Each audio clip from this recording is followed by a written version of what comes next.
Hello, everyone. Welcome to episode 2 of the Theater Enthusiast podcast. I'm very excited because on today's podcast, we have Kahlil Garcia. I actually met Kahlil when he and I went to Pace together. We did a scene from Doubt, I remember. That was really good. We did. You threw a chair, it landed on my foot. That's why it was good. It was, and people were like, you were so calm when he threw that chair and it landed on you. I was dressed as a nun. So that was great. But anyway, as always, I have the hot priest candle lit. I'm drinking out of my mug. So let's just welcome Kahlil. Welcome, Kahlil. Hello. Welcome. Thank you for having me. My applause app is just going crazy for you. Oh, my goodness. Oh, wow. Oh, they're wooing. Oh, wow. It's so satisfying. I know. All right, now we're done. Okay, so as always, well, not as always, as of the last episode, we're doing this virtually. There's a pandemic. So I already showed Kahlil the mugs I brought out for him, but for you listeners out there, my show mugs that I have for Kahlil is Arcadia by Tom Stoppard. And I know Kahlil likes Shakespeare, so I have 2 Shakespearean type mugs. So I brought out the Shakespeare insult mugs. Let's read one. All eyes and no sight. Ooh. Scorching. Donald Trump. Ain't Canker Blossom. There are legitimately some insults in Shakespeare that are still very good. Roast meat for worms. Oh gull, oh dolt, as ignorant as dirt. Oh, I can just go on, but I'll stop. My favorite is in As You Like It when Rosalind basically tells someone she's ugly, and by going, so when you can, you are not for all markets. I did that monologue in Joanne's Pace class. Yeah, that's such a good burn. That can attain your spirits to my worship. Yeah. And then I've done, I did As You Like It, and that line always gets a reaction. People are like, oh. Yeah. Well, no, it's funny too, because I remember, I think it might have been Shayna. She was like, oh my God, that line is so good. Like your bugle eyeballs, you're whatever. And I just remember when Joanne was like, oh, what monologue do you want to do? And I just wrote Rosalind repeatedly. Yeah. Mostly because of the Kenneth Branagh As You Like It on HBO with, oh my God, what's her name? Oh, it's new. It's the 2000s, right? Yeah, and it took place in Japan or something. Yeah. Gave it a yellow. I've seen clips. I haven't seen it. Yeah, it was really good. But anything Kenneth Branagh does is really good. I really wish I saw his Macbeth at Park Avenue Armory, but I found out about it too late. But yeah, it's fine. Anyway, let's talk about you, Kahlil. Welcome to the podcast. Thank you. Thank you for having me. Of course. I'm very excited to have you because, I've always thought you were a very talented actor. Oh, thank you. You're welcome. I wouldn't have cast you in one of the readings if I didn't think that. Trust me. I'm very picky with who I cast in things because I pride myself on being very good at casting. And that whole thing happened, we were trying to figure out who it was. Yeah, that was a great cast. Everyone was... And all of the other casts we've had since then, and the things we have coming up in the future that we shall talk about some other time. Yeah. Long story short, Kahlil and I are working on something in a few months. And I'm very excited about it. And I think you're going to be great. Thank you. Yeah, of course. Now that I'm pressure. I guess I should stop tooting your horn then. So let's start from the beginning. Where are you from? I am from New York City. I'm from Washington Heights, where I live now. Actually, I have... my family had a rent stabilized apartment, and it kind of stayed within family members, and it came back to me after I got out of grad school. So I'm living in the apartment I grew up in, which is really cool. Do you have any roommates? I have a roommate, yeah. Very nice. Because it's still New York City. Yeah. Well, I just remember my friend Caroline lived with you for a hot second. Yes, she's great. Yeah. She was. I remember I booked Hamlet and St. Joan, the tour I did with Bedlam while I was living with her. Mm-hmm. And both those plays are 3-hour plays, and they wanted us to come in off book, to rehearsal, which I get, but it's still a massive undertaking. So she would be frequently weirded out by just hearing my muttering at 2 a.m, still trying to memorize like these massive texts. And she's like, who are you talking to? I'm like, sorry. Yeah. Well, anyway, so have you always wanted to be an actor? I I got into theater, I would say, in high school. I went to a performing arts high school in Western Massachusetts. And prior to that, like I was actually like, let's back up a little bit. So you're yeah. from New York City. How does one end up at a performing arts high school in Massachusetts? My mom wanted to get out of New York City for a while. Like I grew up there during like the 80s and 90s, during the Warriors era of the city. So, wanting to get to suburban, like I think she wanted to get me out of the New York public high school system. Like that was a big motivator. Yeah. And it was great because like it exposed, I sometimes wonder if I stayed in New York, like, well, would I have gone to LaGuardia or would I have just gone some other way? But I don't know, like I got into it in high school. Prior to that, I would draw, like that was my primary thing. I made comic books like when I was like 7 and 8, and that was like my influence and outlet then.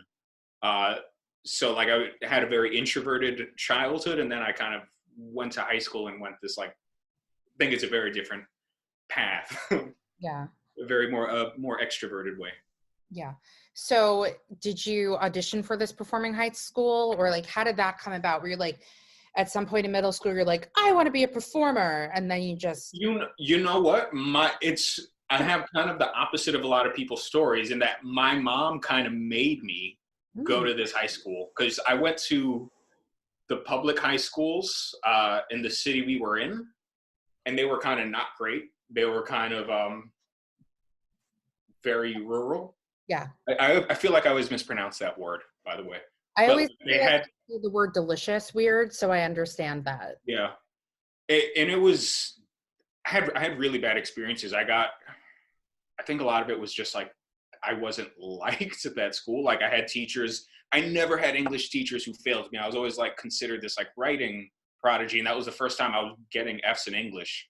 Mm-hmm. And my mom's like, what the hell? And it was, she felt it was this really hostile environment staying in that particular city's public school system. So she felt like I was this artistic kid growing up, and she saw me moving away from that. And I was kind of like I was on the football team and like doing that kind of stuff. And I don't know, I reconnect me to like kind of what was like she saw my primary thing and kind of was right. Like that's kind of was a path that's been good, like was good for me to have taken. Got it. Yeah. And so did you have to audition for this high school, or were you just let in?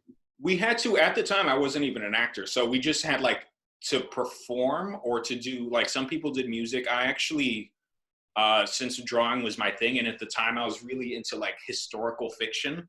Mm-hmm. So like I designed like costumes for like an adaptation of The Last of the Mohicans. So I had these actually really detailed like colonial and like British redcoat costumes of like the French and Indian War that like as a 12-year-old I researched, and I'm like presenting it to like the board of this school. So that was my audition, I was selling them on my artistic vision. That's actually pretty cool. Yeah, yeah, I hadn't thought about that in years, but I'm like, oh man. Maybe you should like mount a project of that using your original sketches of your costumes. Well, you know what? So in quarantine, I've actually started like drawing again, and it's been I'm actually working on a comic right now, and I have that influence is kind of there. There's a lot of things set in like upstate New York, and so I always think of like the Michael Mann Last Mohicans is one of my favorite movies, just because it's like it looks so cool and the music is so great, and that's like that aesthetic. I always love like that colonial out frontier kind of. Well, if you ever do like a stop motion version of your comic book, I am available for voiceover. Oh, awesome. Yeah, no, it's, I've been told to have a better nice voice, so I'm available for it. I'm also just like pouring myself out to people. Like sometimes you know what? If you don't ask. Exactly. or I'll just like I cast myself in my head in a lot of things. Yeah. Well, I had like, you get no points from not taking shots. Like, that's the thing. It's like, it's always, unfortunately, working in the industry, like, you sometimes just got to put yourself out there, and it's always this fine line of like not being crazy, but it's also like, you got to be a little assertive and kind of, push yourself and follow up with people, and kind of, you need to work to maintain relationships with, directors and casting people. And that's like a lot of the, people don't talk about it when you're training to be an actor, but like, we'll get into it. A lot of it. Yeah. That's because again, we got a lot to talk about as I go a fake cigarette. Don't smoke, kids. Smoking is gross. Okay. So you're in this performing arts school. What did you learn in this performing arts school? Did you just do plays, monologues? Like, what was that like? Because I, speaking for myself, I didn't really do drama class until like my junior year, but my drama teacher, that's not English, teacher never liked me because I shoved my head far enough her ass. So there was so I had that. I did a little bit of everything. I started acting my junior year, so I felt like I was a little bit older, and I kind of, at the time, I was mainly motivated because like girls I liked were doing plays, and like they always like the most I did football, and then I injured myself, and then I did theater because the girls did it. Well, like, we weren't playing football and got injured, but the thing is, it set that early precedent that like, if you're a boy, it's just an easier path. Like, they always needed guys, especially like at that age. Yeah. When guys aren't auditioning for stuff, and it was like they wanted straight boys. Like, you're always a commodity. So like that kind of kept me in it and going. But my drama person didn't particularly like me, and didn't like you? No, he didn't. Like, we did a lot of like student productions, and like we had a lot of outside directors came in, and they all liked me. But the head of like my drama I don't think he disliked me. He just wasn't impressed by me. Yeah.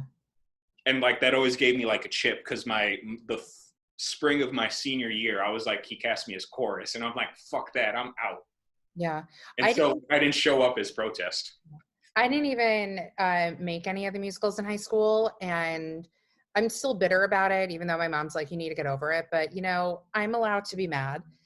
And it's funny how I'm like, I'm 35 and I'm like, I could still grind an axe with mean college professors. Well, we'll get into that too. What really pissed me off the most was like, she cast people in the musicals like who weren't even singers, like because she liked them. Yeah. And I remember like they were doing Bye Bye Birdie my senior year, and I said, you know what? I'm gonna ask her like, why did it make it into the musical? And she goes, I think when you're in college, you should take audition classes. And I was like, okay. And then she was also my public speaking teacher, and she graded me on an assignment that I wasn't even there for. Yeah, it is like, it's so funny how even at the professional level, like, it's like, sometimes it just feels like high school shit. Like, sometimes that element of, the best stuff doesn't always get made, unfortunately, or get like, if, the right critic, like if a particular critic doesn't like you, they can sink a production, That was always a thing. Podcast to turn into like, we're bitter and cynical people. So no. So let's talk about, and because I mentioned to you before we started this podcast, there was this thing on Facebook, and we'll get to it. So we're going to like lead up to it, but we have a couple steps to go before that. Yeah. So at what point in the performing arts high school were you like, this is what I want to do for a living? Oh man, that's a good question. I loved the outlet it gave me. One of the things like that was so different from that between like drawing, which is like you're spending all this time by yourself, was like, I love the community aspect. I love, like, I'm one of those people, like, I really like tech, because like, it's always like, I feel like the best conversations are during like a 12-hour day when you're sitting on like in the back on the couches and you're just like talking about BS with your castmates. And like, those are always moments that I'm like, where you connect with these people, and it's like those always, I always enjoy that, like that aspect, the backstage aspects, rehearsal. So when we do that reading we're doing in February, which we're not announcing on here because we haven't announced it yet officially, you can do tech with us. We're going to offer tech. It's not mandatory, but I think at some point you will see me lose my mind. So it'll be your first like virtual tech rehearsal. I know, we were kind of lucky. We were just like 15 minutes. Yeah. I had to say, the reading was great. I was thinking about it last night. And like, I think all of the readings that Play Reading Fridays did were all really good. But like Red Light Winter was just really good, but it's also a really good play.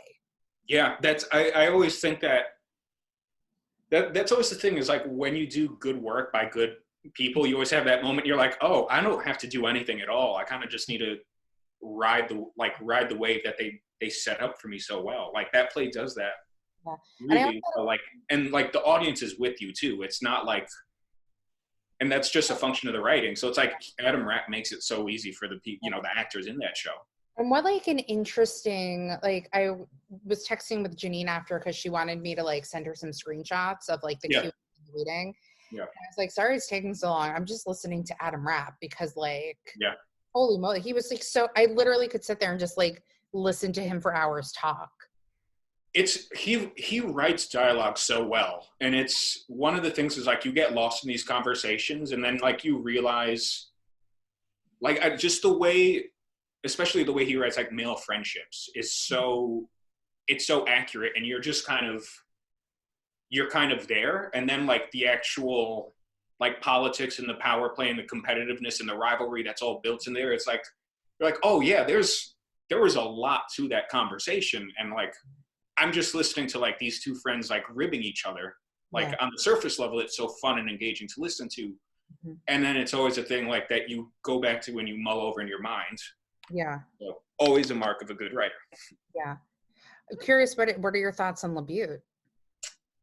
I have read less LaBute than I have Adam Rapp. I like LaBute. He challenges you a lot of times because like his characters can be really unpleasant to each other and to other people. So I also think there's a realness to a lot of his writing as well, because I think that some people are inherently just like that. Yeah. And I don't know if it's based on experiences that I've had in my life where I'm just like, yeah, like people can be like that horrible to each other. Well, it's this weird, he can make you really uncomfortable, but that is not a bad thing for theater. And that's like, he talks about these like ideas that a lot of people have. And like, he talks about kind of like, the dark feelings that people don't want to acknowledge that they have about themselves, or like, I mean, like with some girls, like this guy at the end is like getting married and like doesn't love his fiance compared to like this person he left behind. And it's this fear that all these people have is like, ooh, did I mess up with my partner? Like that's a really real fear that like everyone experiences at some point. And it's one of those things that's like, oh, no one wants to really deal with that idea. So it's like, it's an important thing to confront, is like he confronts a lot of things that are unpleasant, but like that's not bad. And I think like that can make for really good theater. Yeah, I think so. So it's challenging as an actor, because you're like, I will say though, like somebody once asked me like why I like LaBute, and I said like I think his writing is very realistic. Yeah. I mean, it's the same thing. It's like you can just listen to it. Yeah, and he's also a super nice person too. It doesn't like throw you off, or there's not moments where you're like, that's a weird thing to say. That's very writerly. It's very organic. I feel like I asked you that, and we're giving a tidbit into why in a few months. And anyway, so let's talk about you going to college. Yeah. Where did you apply? What made you decide on PACE? Did you know you wanted to go to school for acting or theater? Yeah, I did want to go for acting. my initial thing with undergrad is like I applied to all the big names. I applied to Emerson, NYU, like all the kind of big programs in the area. I didn't get into any of them. So I went to UMass Amherst. That was close to where I was living in Massachusetts at the time. Mm-hmm. And I just wanted to be in New York where everything kind of is. Mm-hmm. So like, Pace was a school that like it was just easy for me to transfer into. And I happened to get there at a good time because like, at this point, like the program is really like, it's considered like this premier, training institution. It's really come like just like light years from when I was there, but I was there at the process of it becoming that. So there was like, I loved it. There was like all this engagement. There was tons of like student made work. Like I got to direct, I got to see my plays produced, which, no one should read because they're shite, but like, it's still that opportunity to like dabble in all these corners and get, I learned how to light shows. Like that's a useful, like practical skill to have to be able to be versatile and participate in all the kind of the different disciplines that are kind of within theater. Yeah. Like it was really great for that. And I really had a very good time transferring in there. Did you have to audition for the program? I did, yeah. I auditioned in front of Dr. Wartendijk, that was the first time I met him. And even like to this day, he's just like such a hard to read man sometimes. And he enjoys that. He'll sometimes just say something very cryptic and like look at you kind of smilingly. I'm like, stop that. Like, tell me what you mean. Yeah, I remember because I've mentioned this numerous times on the podcast, and I think anybody who knows me and knows my time at Pace knows that I had a very rough senior year because of things. Yeah. And I was supposed to direct a show and then like not getting into it. Yeah. That's a conversation for another time. Yeah. But I ended up directing How I Learned to Drive through Pace Cares. Mm-hmm. And I made fucking damn sure Doc was there to kind of be like, F you, look what I could do. And I remember him coming up to me because he always did like, and nobody who's like hearing this podcast can see what I'm doing, but do you remember he would always be like this? So I remember like after the show, he was like, it was this, it was perfect, it was dead. So it was kind of like, I am a good director, like, great, man. Like, and it was just, it was like such a battle just to like direct a show. Like I just wanted to direct a show. I didn't want to like cause any drama. Like I just wanted to direct something. And I got to do it. And I guess like him being like, that was really good, was kind of like a nice little pat on my back. Yeah. I find for me, like being told no is like such a motivating factor. Like, cause whenever, when the head of my acting department didn't, that's a chip that like I still sometimes get to. And I'm like, Oh, you like mean in high school? Yeah. Like that inner rejection that like doesn't go away. And that can be such a powerful motivator to like be a positive force. And like, that's always a thing is like, it can be a hard field. And like, sometimes like the pride in me, I'm like, you know what, I'm going to show up. I'm going to still remember what these people said. Yeah. Well, senior year was like that's a story I'll tell you like after the podcast. I'm not going to like hash it now. Okay. Because I also get like really angered whenever I talk about it. Okay. Yeah, sure. But people suck. Anyway, people do suck. Yeah.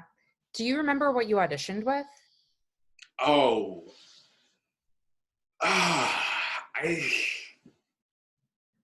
I think. No, it's fine. I think I did like Julius Caesar. I can't remember if I did two pieces. I think if I did two, it was like Julius Caesar. Like Julius Caesar thing. Oh, here's a good one. This has like nothing to do with anything. Yeah. Thou art a boil, a plague sore. That is scathing. Yes. Roasted.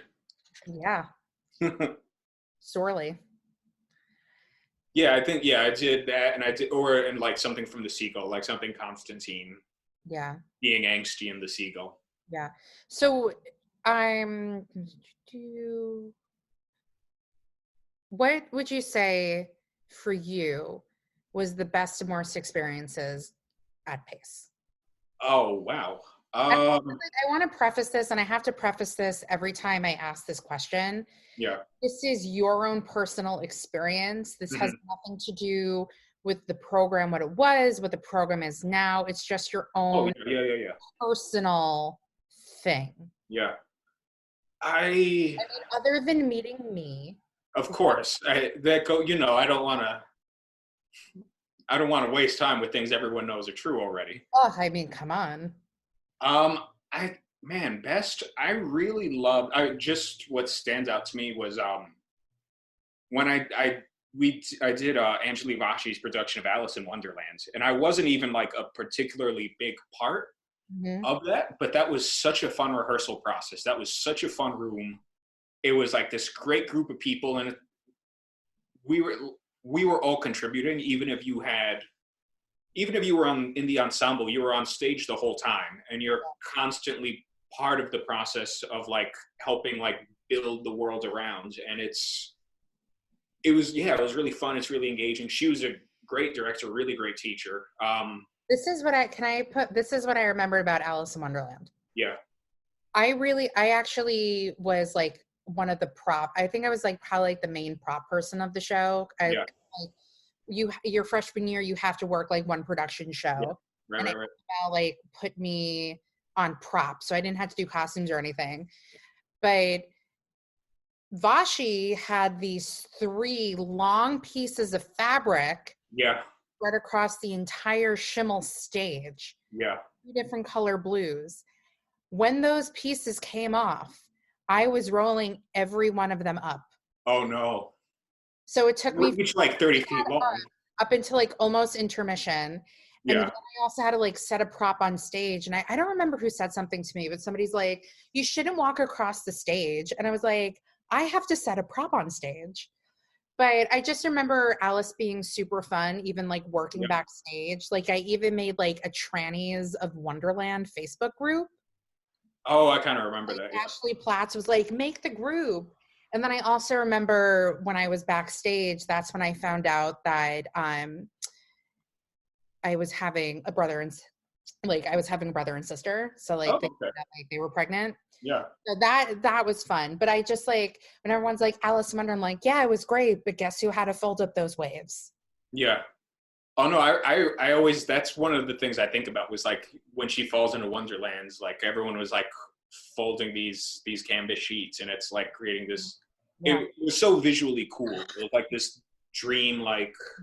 That just like reminded me like there was a fan that was thrown up in the air and then I had to like sneak behind the stage to get the fan. Oh, I'm sure it was a nightmare for every tech person involved. Oh no, But no, as no. an actor, it I was was the really one fun. who was doing all of those props because I was stage left where like a good majority of the prop action was happening. Yeah. But honestly, like it was totally fine. I didn't even have to strike the show at the end because I did so much work. And Lamella's like, you can just go home. It was like, Yeah. my husband was like, thank you so much. But I did really have fun working on it. Yeah. At some It point, like hand massages happened backstage. And yeah, it was like it was fun to, like, again, I always like, the time, like the, not just the actual act of the show, but everything. I always weigh like, what was the process like, what were the people like that's a huge part, like yeah. the right people in a room, like I don't care what I'm getting paid, but if you have a group of like really toxic people, or people, if it's just tense, or like a lot of people aren't warm or something like that, it can be, you're like, oh, it can feel like a chore. So like that can make such a difference in the experience and how you remember it. Yeah. And Yeah. that I think is also just like with everything in life. Yeah. Yeah, absolutely.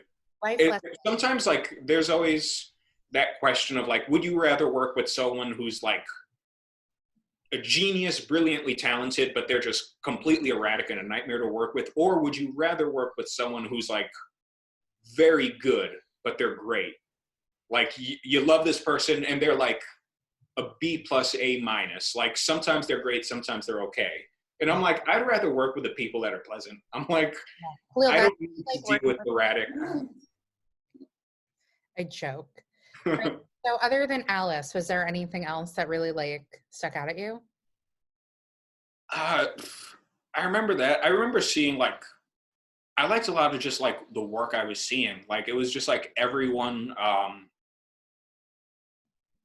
Yeah, everyone. Like it's just the productions that were going on at the time. Remind It was me just I don't mean to interrupt, but can you remind me who was in your graduating class? my graduating class was me, Ashley Marinaccio, Kasim, Mhm. Ashley Platts, Lauren McCullough, Matt Gallo, Yeah. uh, So 2007. here's the thing. You guys were a very good group. That's Yeah, we were a tight knit group. really Yeah, good. That's why your productions were really good. yeah. And then after you left, you know, stuff. But Political that's thing. fine. I mean, it's every theater program. It's like there's always that. Oh, I'm sure you heard of the graduating class of '09 drama. Yes, I did. Yeah, Yeah. I do. Yeah. So, but like conversely, I would say like my least enjoyable was also because of the people. Was because I was doing a production of the oh man, why am I blanking? Of the birthday party. Oh, I remember that show. And it was a really cool production, but it was not a fun process. They had an outside director who was kind of Oh, I remember. he came from the Richard Foreman school in that like he created he created pieces. That was his approach to theater. He's like, this is my vision. Every move you did was tightly choreographed. Mhm. If you like moved your head at the wrong line, he would see it, know it, and like you'd get a note on it. It was like that kind of. As an actor, I didn't feel like any type of freedom. Yeah. I felt like completely like I'm just a prop to be used Yeah. by someone. And you can. There's a lot. I know a lot of like European directors sometimes work that way, Mhm. and I've seen good productions done that way. But like as a creative, Mhm. um, like I hate that. Like I hate Yeah. that kind of authoritarian approach. Yeah. And he also like he made my character uh disabled. So like I had crutches and I had this knee brace, and he made this knee brace out of like scrap metal. That the first version was really painful, and like actually like my knee would like swell from it. And Okay. his attitude was like, no, it's great, use it. Like you got actors are so soft, you want to be Connells. And actually Anne Lamel was Mhm. the person, she like the costume head of the costume department at Pace, saw me in the hallway wearing that, took a look, and she just beelines right to them, to this director. And she's like, that's not happening. Like, you're not blowing this kid's knee for a student production that you're not like, you wouldn't do that with an equity actor. You're not doing that with a student actor. Yeah. Uh, so I always like, may she, Yeah.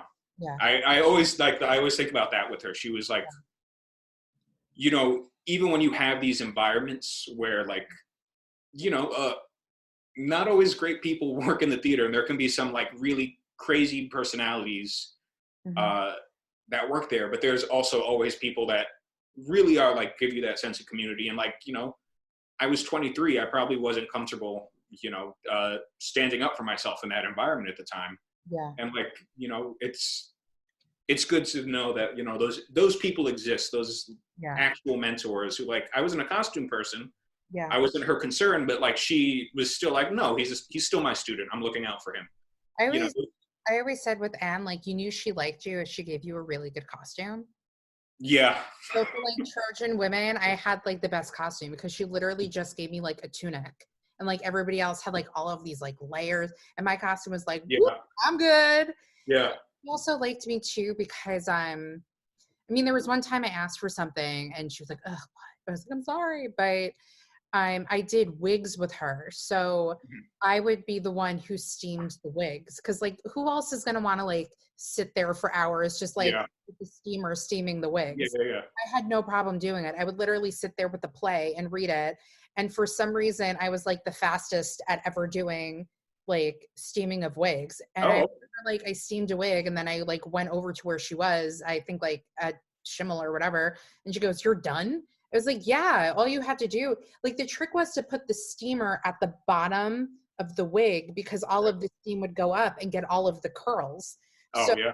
like all the pin curls. So it wasn't like you had to sit there with every single one. Just Every like, spot. Yeah. yeah. And then Caroline would, design them or whatever. Anyway, but no, I do remember that production of the birthday party. I don't remember you in it. I'm sorry. I didn't have I had a weird part too because I was Petey, who's like he's in the first scene and he's in the last, and it was a good production. I was in it for like 10 minutes, but like just the process of doing it was like not pleasant. And even though I think like the production was great, I'm like wouldn't do that again. Yeah. Yeah. I just remember like Forrest Malloy. Yes.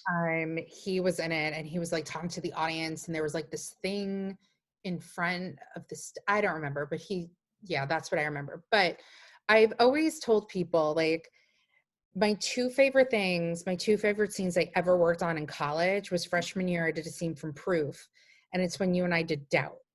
Oh, okay. Thank you.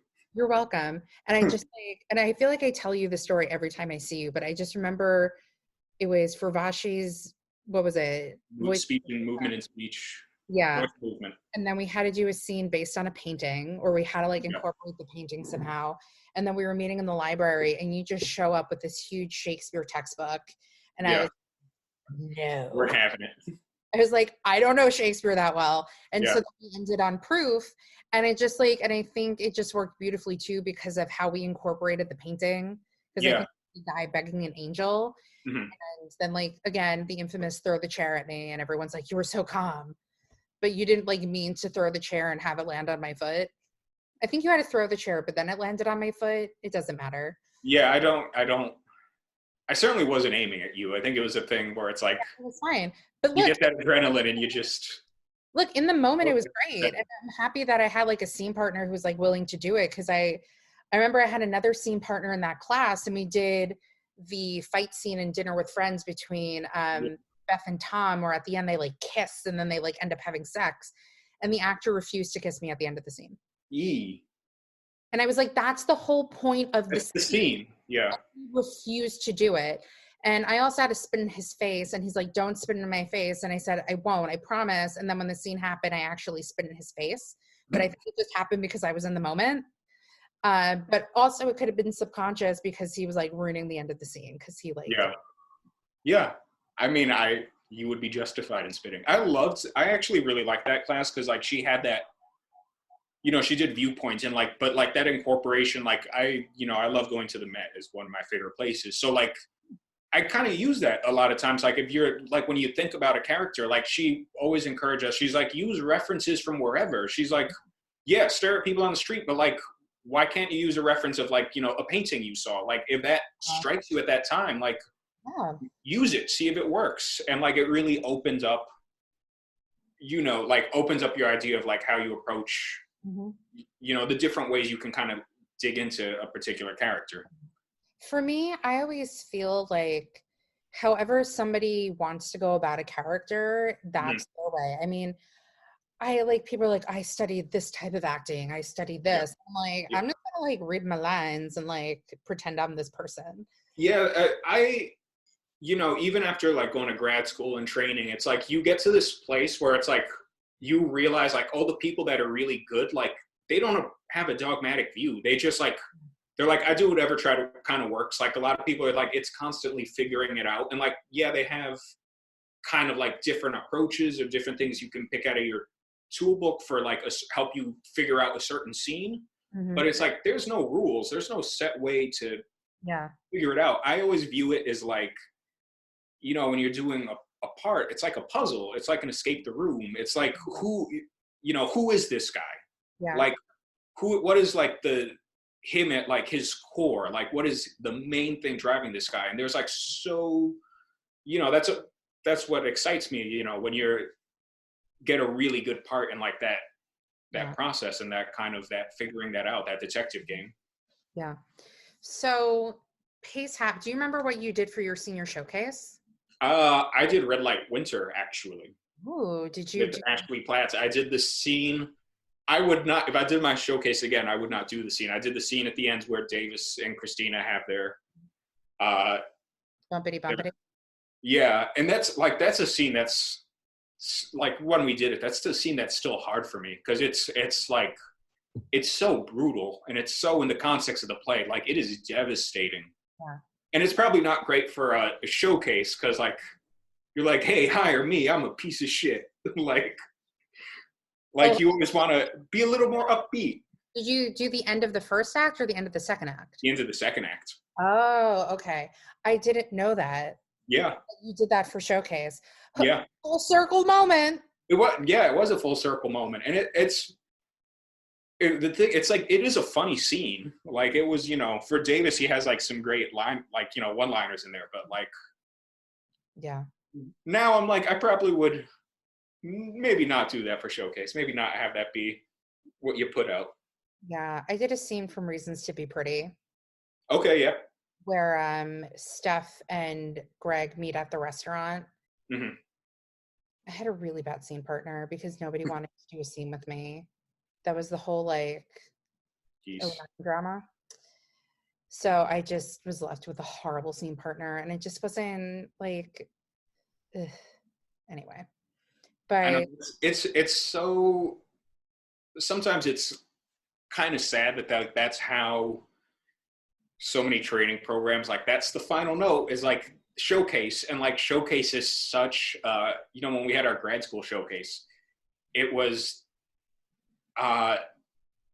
very tense. Like we met in the bar basically after doing our showcase that weekend, and we basically like got our results. Like we got all the people that passed their info, like we got the information from agents and casting people. So we like, that weird aspect of like it ends with people judging who got more hits, who had a better showcase. Like that's such a weird way to end like an experience that like it wasn't like that at school. Like it was kind of, and like when theater's at its best, when it's its most fun, like that's not what it's about. Like it's not about like competition with each other as creators. So like it's kind of like a rude awakening moment, but it's always like I always think it kind of sucks that like you're training to do this like great material and like really you wanted to be able to do Moliere and Ibsen and Chekhov, and like you can have a really bad scene. Like sometimes they're like, no, this is what casting people want to see this year. Yeah, so that's what you're doing, and like it's not always a great evaluator of like someone's talent. The most talented person isn't necessarily the person who has the best showcase. Yeah.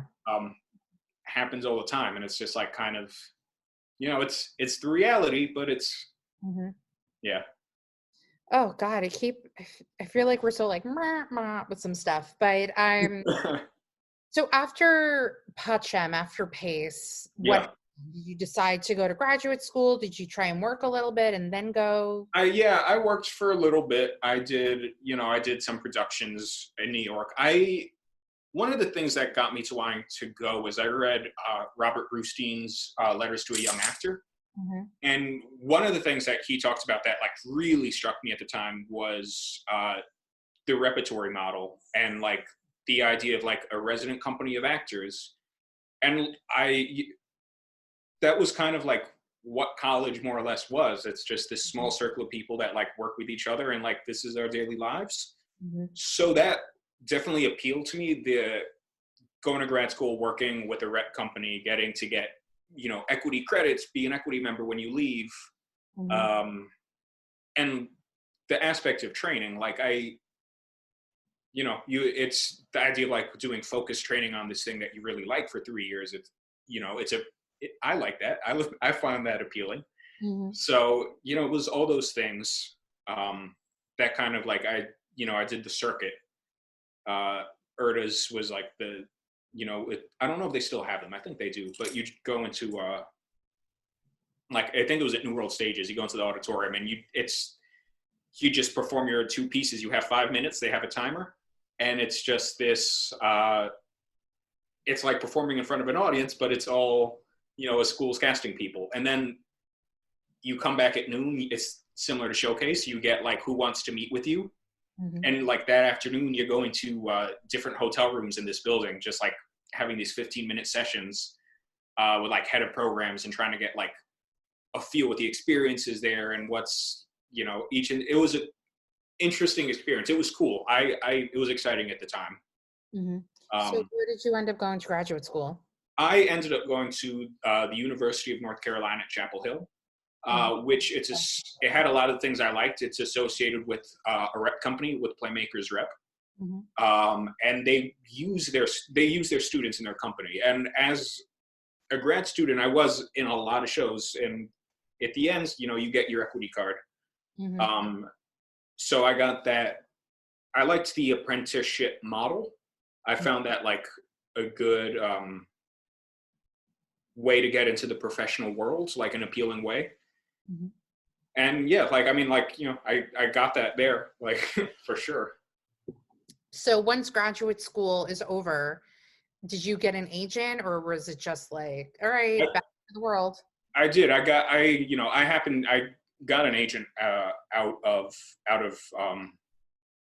of Showcase, who I'm still with. I'm with the Krasny office, and they've been great. They've been really about like sticking with you for the long run and kind of taking the career approach rather than I know some people who feel this pressure, like they're like, all right, I got 6 months, I got to book something.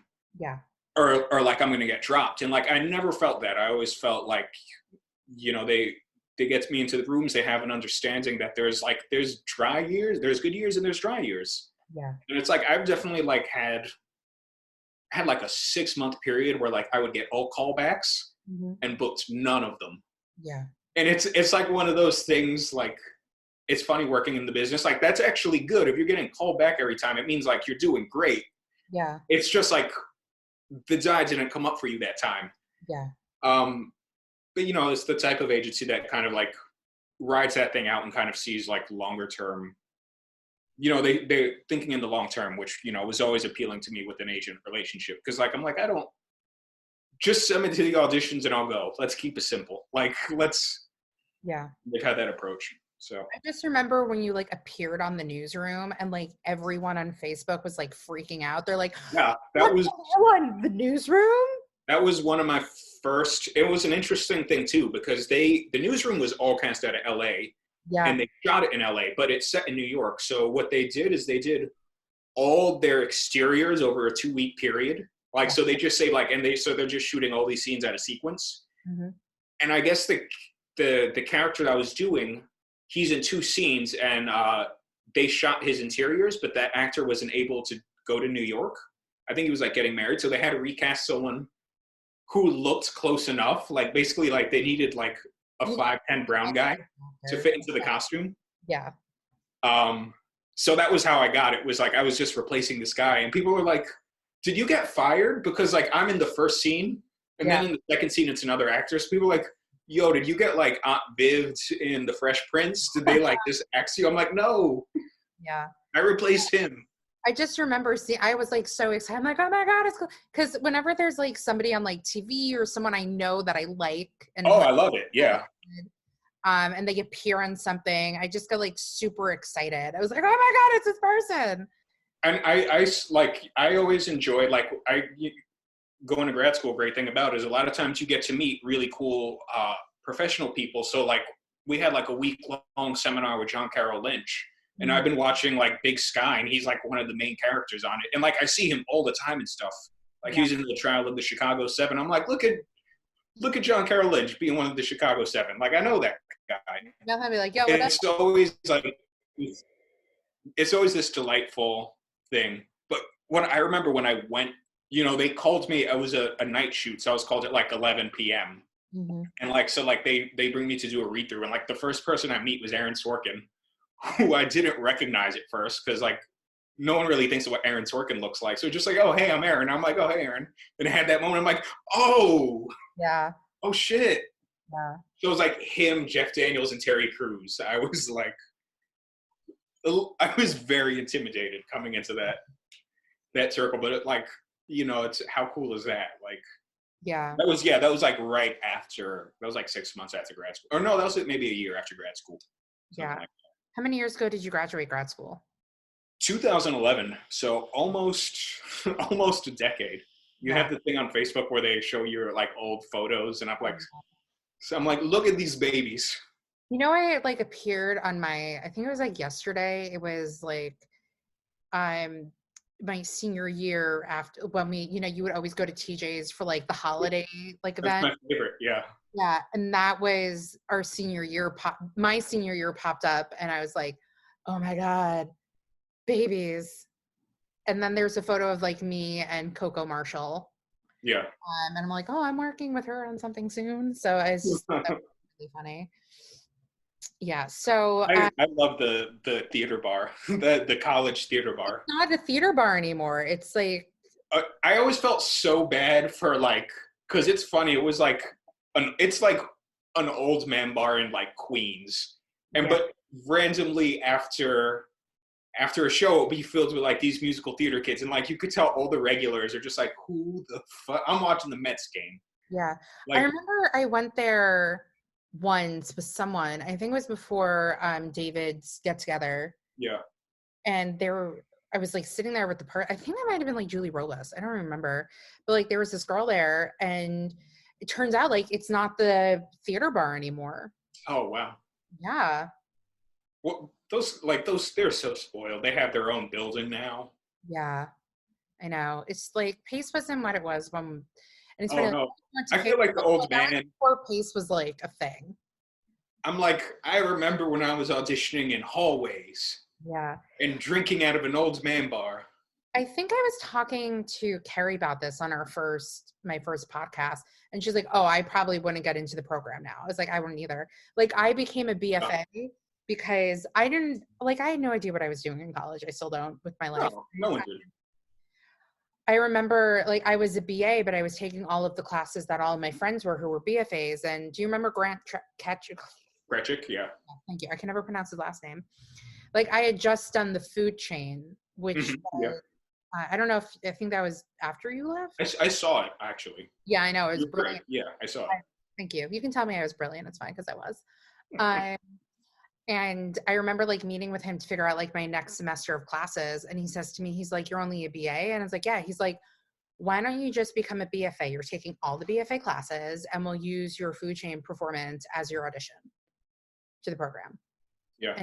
And that's it. I'm like, "So you'll be a BFA." And then we were leaving his office and Doc was there and he's like, "Yeah, so she's going to become a BFA and we're going to use the food chain as her audition." And Doc's like, "Okay." And that was it. That's how I got like my BFA in acting. Yeah, it was, they had a BA and a BFA, and it was just the difference was like the BFA, you had to take more classes, and I ended up taking those classes anyway. I was a BA, but I wanted to take those classes anyway, and so like didn't matter. Did you graduate with a BFA? No, I didn't go through the paperwork. I didn't really care enough. I'm like, it doesn't, I actually people don't see I only have a BA and be like, oh no, not hiring him because of that. I actually auditioned for the musical theater program. Okay. And when I was auditioning with Amy Rogers, like we had the interview and she's like, "What else are you interested in?" And I said, "I would love to do directing." Yeah. And this. And so I did the audition and she goes, "I think you should become a BA. We're not going to take you into the musical theater program, but you can always re-audition. But we'll have you be a BA because there's other things that you want to do as well." Yeah. She apparently she's really under fire right now. We'll get into it. Yeah, it's because example of like there are sometimes you encounter some wild personalities, especially like as professors, as like figures who are teaching, and it's like there's some weird egos there, and like she has like a cult of personality there. It was like North Korea. Like those kids had to smile and uncomfortable. Okay, here we go. I've heard a lot of stories about her because I had a lot of friends and I still do who are musical theater. Yeah. So, I always said like Amy was always very nice to me. Mm-hmm. And she always like, I got to use Mainframe for the show I directed. Like she's let me sit down in a musical theater class. So she was always like nice to me in certain ways. Like was she the warmest to me? No, but I also wasn't one of her students. And I'm sure you heard about those Seer Truths. Yes. Yeah. So I actually watched one last night. Yeah. And it's someone who I personally know. And I was just, and I didn't even think that this like happened to this person because I just knew that they were super talented and they would just get cast in so many things. But, you know, I didn't know about the aspect of what he went through. And even like sent him an email last night because I'm like, I just need to email him because like, I just like, I have to, you know, and I said like, I'm so frustrated and mad that this happened to you. And it's probably not my place to even say anything because I didn't expect, I mean, I had my own set of bad experiences with the theater department, but it had nothing to do with what they went through. You know, I had other things. And honestly, because people are like, oh, you know, the faculty, I had a bad experience because of the students. Not because of my professors in the acting program. You know, and I think like, you know, Alan Mal's, I think the one professor I had was the acting for the musical stage professor, who was probably the one like I felt the most comfortable like with whatever. But I emailed him and I was like, I always just thought you were a gem of a human and super talented. And I just like, I'm so like, how dare she, you know? But did you, and I mean, I just like, okay, let's talk about the race thing. Sure. Yeah. What did you experience at Pace? Because I would also like to preface this by saying that the acting program and the musical theater program were separate and different. Yes. You know what? So Pace sheltered me a lot, actually. Like when I was at Pace, I was kind of considered, I never felt like there was any kind of barrier. Like it was similar to the thing of like, it's a college theater program. They always need straight boys. Like there's no, I would get cast for stuff like I had no business doing the breakfast party. I would never, or I'm sorry, the birthday party. But like, again, it's like, it's a smaller pool you're going against. So like, you know, I went into grad school kind of expecting just something similar. Like I would just assume I would be seen for my talent. And like, I just kind of really in my head kind of downplayed it's always this interesting question of like, how much of it is, you know, there's a lot of bias in theater people and even from people who will think they're really progressive, but will like still have these attitudes that you're like, that's weird. But, and it's also a lot of, you know, it's a lot of in audiences. Like I kind of realized being in North Carolina and being in a rep company there, it's like, they're not going to go too far out because their average audience is 60 to 80 and from the South. And even while Chapel Hill is like a college town and relatively a bubble compared to the region, it's still like, you know, they would prefer All My Sons to like, you know, like Taylor Mack, for example. Like it's just, and I think Taylor Mack is brilliant and like one of my favorite, you know, performances I've ever seen.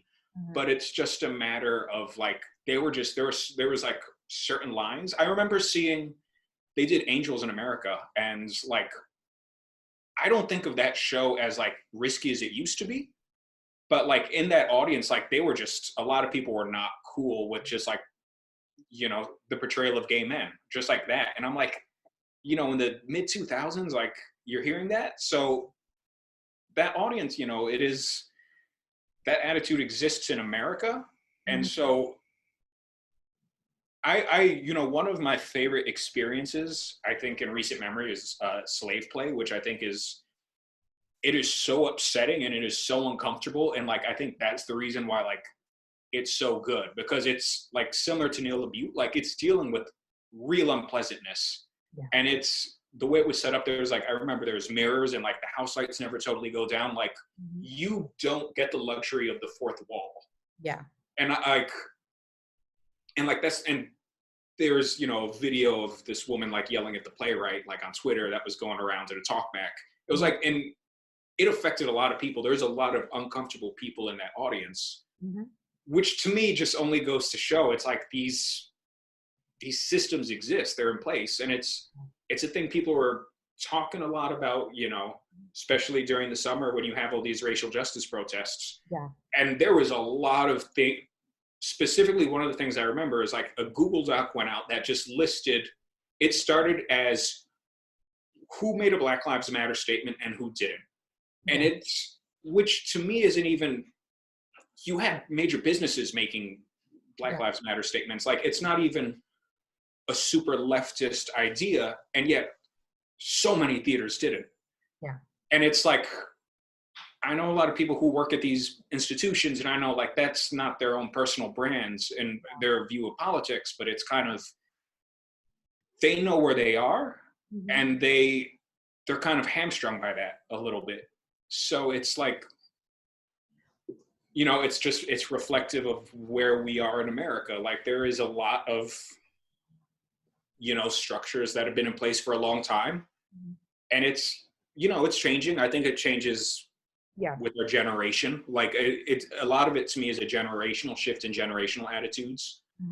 But, you know, even like League of Resident Theaters, like, not a lot of people of color are in artistic director spots, are able to, or on boards of directors. Like, that was another thing in the Google Docs. It's like, but like staff-wise, who's making decisions? Like, who's, even if you do have a person of color, like, do they have like a completely white board that they have to constantly go to and appeal to and, you know, keep their job with? So it's a whole thing.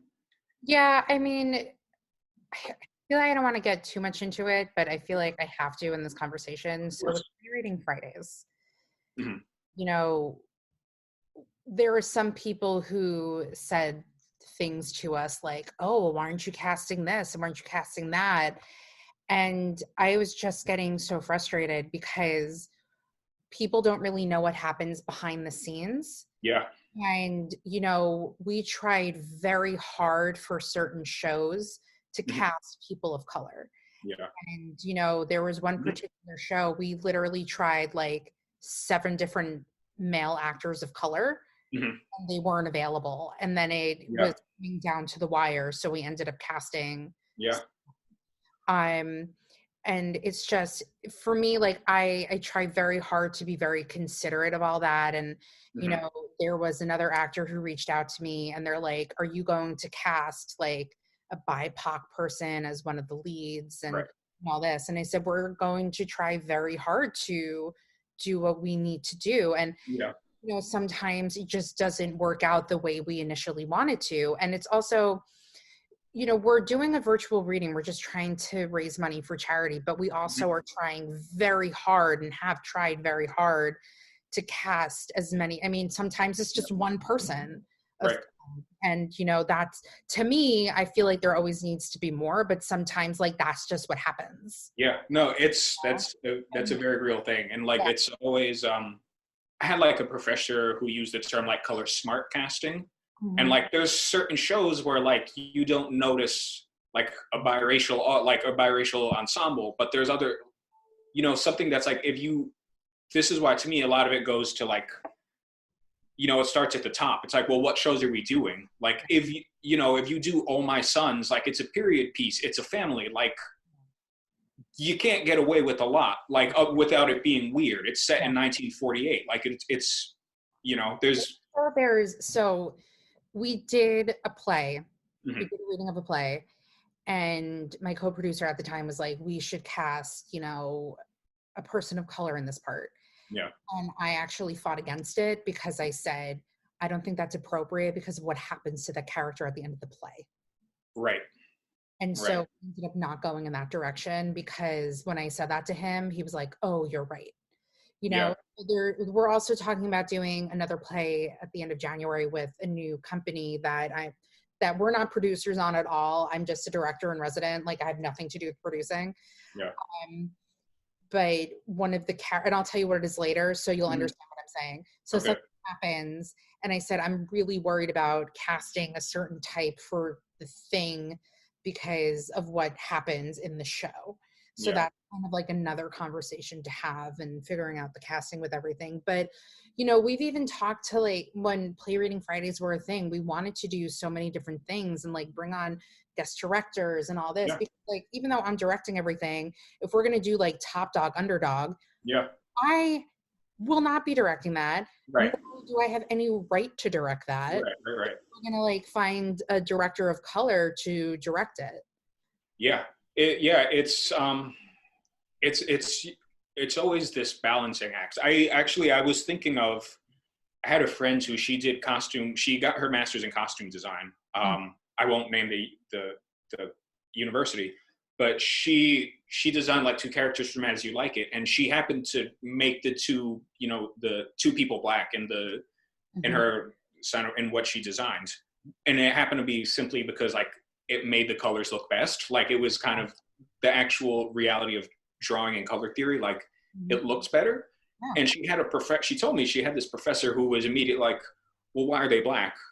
And specifically said like, no, if you're going to do that, there has to be a reason. Like you can't just cast like a person of color. So like that attitude is changing. And I think like that's a great example of like, you don't have to always justify. Yeah. I don't always want to feel like my existence has to be justified, but it's also like, it is a reality, so it does need to be considered. It is part of the context. Like what an actor looks like is part of the context of the experience that, I also just want to cast people who I think are right for the roles. Like I remember when I started getting back to like senior of college, and I say this because of something that I heard that was said. I ended up casting a person of color in the show as the male Greek chorus. And there was a line in the show that says, God's going to be a beautiful black woman. So we took out the word black because there was a male of color in the show. So there was a female person of color auditioning for the show. And apparently she said to like somebody at the audition, like, oh, watch her like not cast anybody of color, or like made some sort of like snide comment of like, oh, does she not cast this type of person? Yeah. And that's horrible. Like, I'm gonna cast, like, I don't care if you're purple. If you're right for the show, like, I'm gonna cast you. Yeah. And you can always be, everyone has preconceived notions of like what something looks like, and like that's always something that should be challenged, because a lot, like truthfully, like as a theater maker, like doing what's expected is usually not the strongest choice. So it's just like, it's a reality that has to be considered, but it's also, I remember I was really disappointed when I heard like the Edward Albee estate like shut down a production of I think it was Virginia Woolf, and it was, they cast like a black actor as the younger male. And like they're particularly like litigious and have very like set ideas of like, this is Albee's vision and we're going to do this is the way it's going to be forever, which I think is not good for playwrights. But I was always like, but I had that attitude of, I'm like, I get how it's in the maybe in the time context of the show, it's not what Albee's vision was or what was intended, but that doesn't mean it doesn't work. Yeah. And I was like, it can theoretically work. Like it changes it affects the dynamics. It should always be, race should always be a factor, and like a director and people should never ignore it and pretend like it's not gonna a factor in the dynamics of the show and like what info the audience gets. But that also doesn't mean like you can challenge it. You can, you consider it, but it's not always what makes the decision. Like it should, someone can be right for the role and like not look the way you expected, but like you're like, oh wow, I never saw the role that way. I will say though, they're supposed to do Death of a Salesman again on Broadway with Laurie Metcalf and Nathan Lane, but in London they did a production with an all cast of people of color in London, and I like really wish a lot of people kind of hope like that production comes to Broadway, because like how cool is that? And like I think having that type of cast like totally changes the dynamic of what the show is. Yeah, for sure. It's like a completely different, it's a completely different experience that they're talking about. But I'm like, immediately hearing that, I'm like, oh, like you can have a really good production about that. Because like that doesn't weaken Arthur Miller's kind of vision at all. If anything, it might like add this whole level to it. Well, I know that with the Shakespeare's Globe, they have, I can't think of her last name, but I know that she did the tour that came to Pace of, oh my God, what is it called? It's going to bother me now. Not As You Like It. whatever, it doesn't matter. But she's now the artistic director of the Globe, and they said we're going to have women playing these roles, we're going to have guys doing this, we're going to have, they're like, you know, the whole dynamic. So I think she actually did a production where she played Hamlet. I know Negra, if I'm pronouncing her last name correctly, Nigra. I'm not sure. She was Oscar nominated for the movie Lovely or Loving. She did it at Sam or Sanine's Warehouse somewhere in Brooklyn where she played Hamlet. Yeah. So I just think that's really cool. Yeah, and it's, you know, it's, oh, yeah. You know, it's, we should always be considering like, yeah, what's a new way and what's new and relevant to our audience today. And like, these are contexts that like we're dealing with in the world. Like we shouldn't ignore them. We shouldn't pretend. Yeah. You know, there's ways to challenge it and to comment on it and to talk about it. And like, that should always be like, good theater does that. It like kind of, you know, like slave play made everyone uncomfortable. It should. It should make you feel a visceral way. Yeah. And it's not always necessarily positive at the time, but like at its root, like that's, you know, and that's what excites me as an actor and as a creator is like when you're doing that well, when it's working, like that's always like, that's it. Yeah. I always think of like, I always go back to thinking of like Spring Awakening, because when we were in college, like Spring Awakening was like the Rent of the moment. Yeah. Like so groundbreaking. I saw it at the Atlantic when it was at the time, and it was, and the thing is, I read the original play afterwards. Yeah. And like, I think the Spring Awakening musical is like, they tamed it down a little bit, but it was still this, it had this almost transgressive nature that like the book is trying to have. It's like, it should be like, it's about kids having sex. Like there's something very uncomfortable to that, but it's also a thing everyone relates to because it's like this very, or it's like, you know, dealing with these like core things that are, you know, are what it is to be human. And it's like, not just talking about like the parts where the public parts that we would like to present, not like the good aspects of like the love, but also like, you know, there's moments in Spring Awakening that are like violent, like, and like have that to it. And there's something, you know, I remember it not shying away from that energy. Like it had that. Yeah, I loved that production when it was, I remember it very well. That's always like one that's like that cast was so cool. Like that ensemble as a whole, like I don't remember being like a big Lea Michele fan after that, but just the way everyone, you could tell there was like this level of like camaraderie and like intimacy among the cast members that was just kind of like, it was infectious. Yeah. What was I saying? They actually did the play version of Spring Awakening at Pace. Like I do know that. Yeah. Yeah, I went with. I've heard some stories about that. And we were laughing at points, and then afterwards we were like, "Were we supposed to be laughing?" And then I think Doc directed it, and he was like, "Yeah, you were supposed to laugh." I'm like, "Oh, okay, good."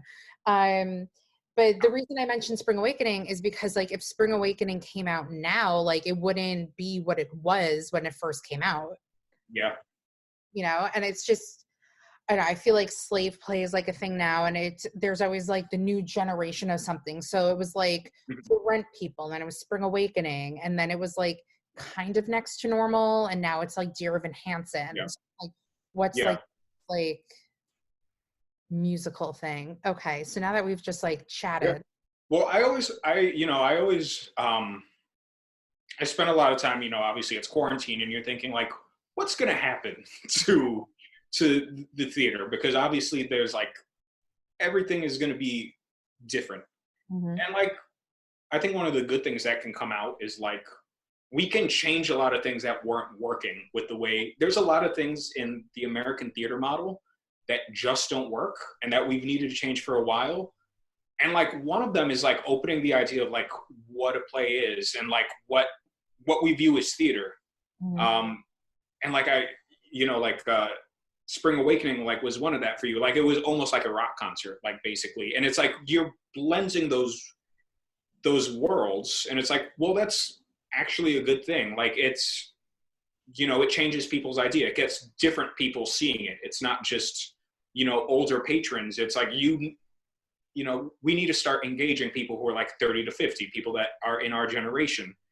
You know what's really funny? So when I actually had a job, I would always get off on Wednesdays. So I would always go to a show like a Wednesday matinee because in my 30 something years of age, I'm just like, ugh, Wednesday night, go out. I'd just rather be in my bed watching TV. Correct. You always have like these older matinee women seeing these shows. Yeah. And what I always find fucking hilarious is they're always complaining how long the bathroom, like, that's not English, how long the bathroom line is. And I say to myself, you probably go to matinees like every Wednesday. You clearly know it's a long line. Yeah. And I say to myself, like, is this going to be me in like 30, 40 years complaining about a long bathroom line? I make a line as soon as like, boom, and I run. I'm like usually like one of the first people on that bathroom line. But I just always find it really funny. My favorite experience with older patrons in a show was a show I was seeing Mike Daisy, and like I don't know if you've seen him, but like he just sits at a table and he like reads from cue cards, and like that's his performance, and like he's absolutely brilliant. But he's talking about riding this like biplane in the Pacific that like the engine cuts out and he's crashing, and he's acting out like yelling out all the things like he never got to do, and he just yells out really loud, "I wish I had anal sex." And these two people that are in front of me that like had to be in the 70s, the guy turns to his wife and is like, "What'd he say?" It's like, anal sex. What? Anal sex. Like it was during the show, mid-performance. And I had that moment. I'm like, God bless them. They're still going out. They're keeping theaters going. Like, yeah. Well, for me too, I always think about like, if people, so well, if you've listened to the podcast, which you haven't, which is totally fine. I'm good. No guilt. I'm a huge Timothée Chalamet fan. Okay. And I also love the movie Call Me by Your Name. I'm not telling you how many times I saw it in the theater, but it was a lot. I was sitting next to this woman and we just, we struck up a conversation in the movie theater, and she goes, that movie Lady Bird, I didn't like it. I was like, you didn't? She's like, yeah, but my 15-year-old granddaughter did. She goes, she's like, oh, but my granddaughter loved it. She didn't like the mother in the movie though. And I was like, how old's your granddaughter? She goes, she's 15. And then I said to myself, well, there you go. Yeah. It just makes me think of like, the people who are going to theater now and seeing stuff like, slave play, and they're like in their 70s and they get like, am I going to feel that way when I'm older too?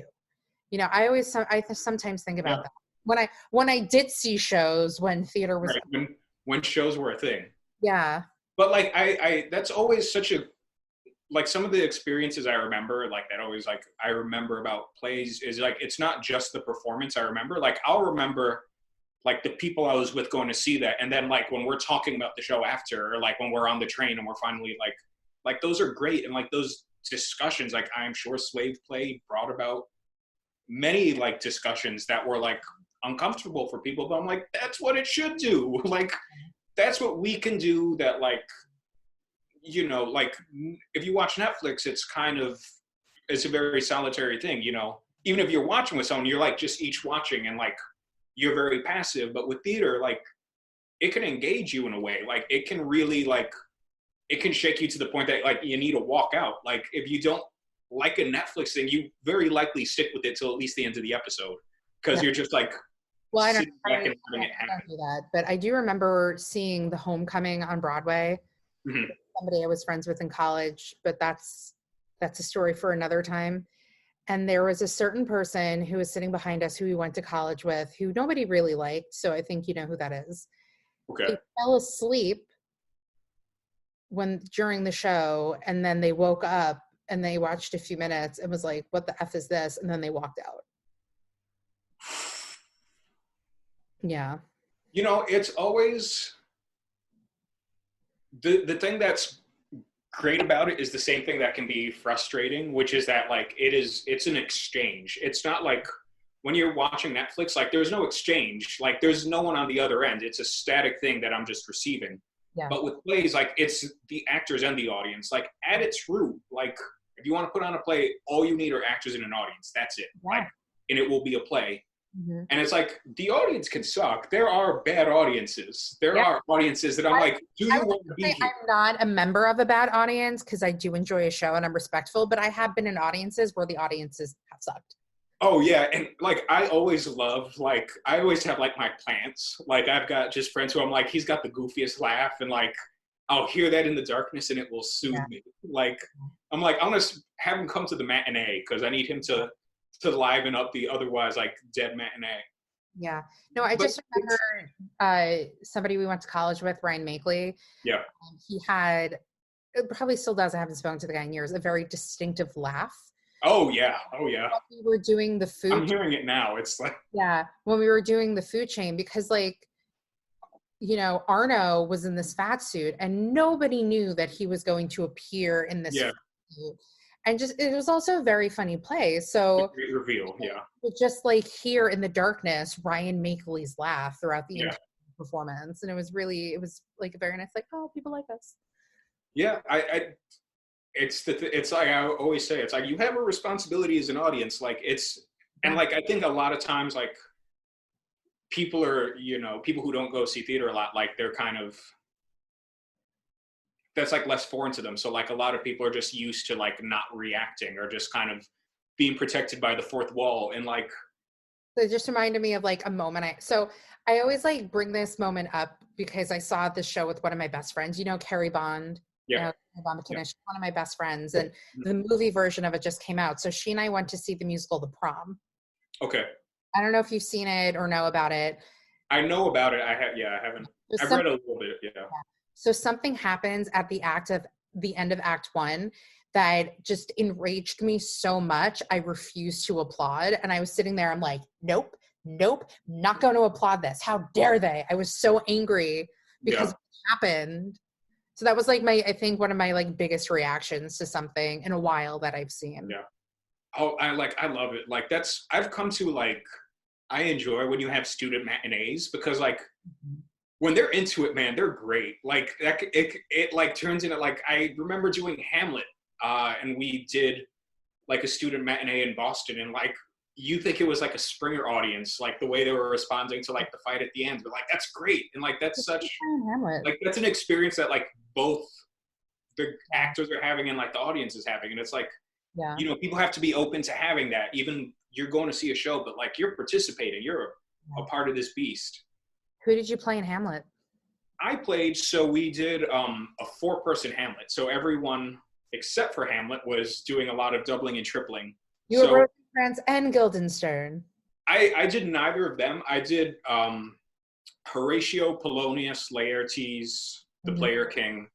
And then it's actually very cool. The way Bedlam did it is the second act, it's just the 4 actors are just sitting in chairs.